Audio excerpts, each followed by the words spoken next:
I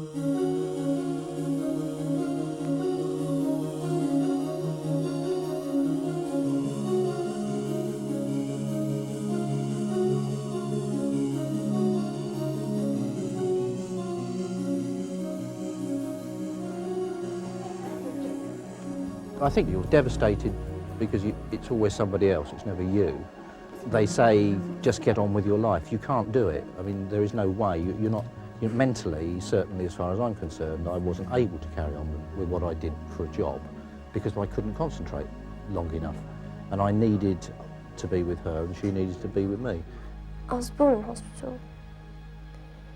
From about, I think to the age of 2 I stayed in. Well, I was born and I didn't really go home. And then I didn't go into hospital for 7 years. And since then I've been in. It's about 6 years ago, I've been in non-stop. Serious illness is always distressing, but in a child it's cruelly so because it steals away childhood itself.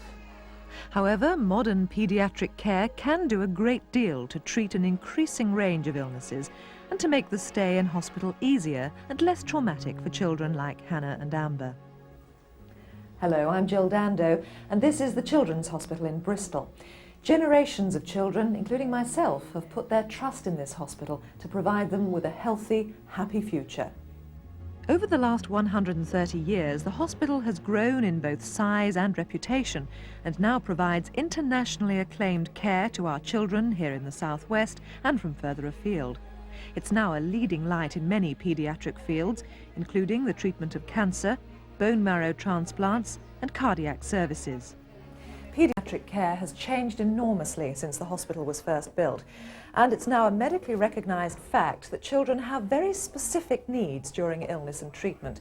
And those needs change as a child grows, so children cannot merely be treated as mini adults. Our whole approach to them has to be different from adults because you can't have a one-to-one conversation with them. The actual way that we talk to them, get a history from them is different, and we're trying to engage the child so that they actually enjoy the experience of being in hospital as much as possible. In its teaching role, the Children's Hospital is also a vital centre for the training of tomorrow's doctors and nursing staff. And its close partnership with Bristol University has placed it at the heart of internationally important research. There's much to be proud of, but we can't forget that the present hospital building leaves a lot to be desired, and it has the potential to be so much more. It's struggling to cope, not only with the modern medical practices, but also with the recognised importance of including the family in the treatment of children. We welcome the families into the hospital. They spend most of the time there. They stay overnight with the child, and we are now incredibly cramped. Also, we use a lot more equipment these days than we did many years ago.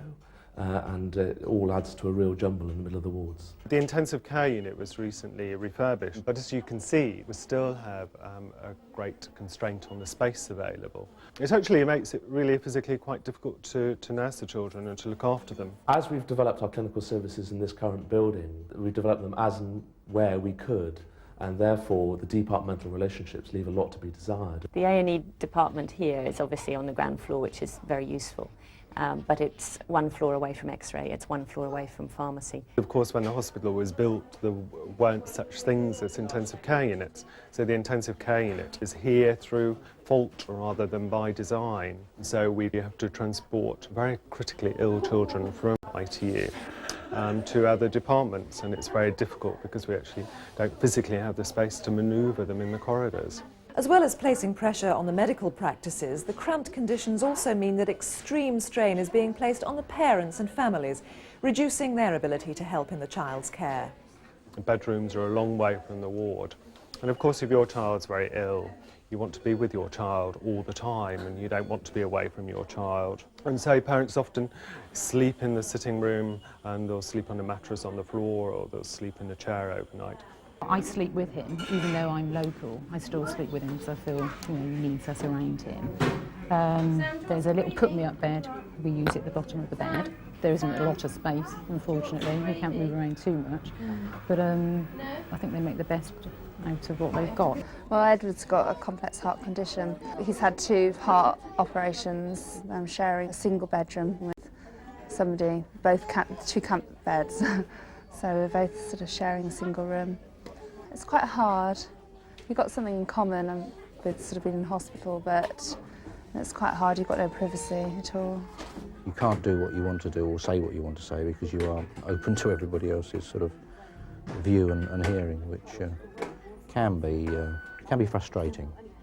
I think it's vital for children that they do have that security and knowledge that the parents are there, just to let them know that somebody's looking out for them. I really like Mum and Dad staying with me to make me feel safe. A new children's hospital is currently being designed, and as well as allowing for the much needed extra space, it'll also provide a more welcoming, home-like environment for its visitors.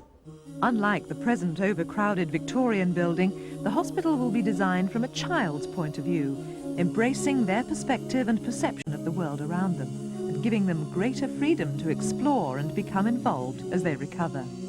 An exhaustive design process has combined the involvement of staff, families and children to produce an innovative new building which incorporates design concepts never before seen in this country.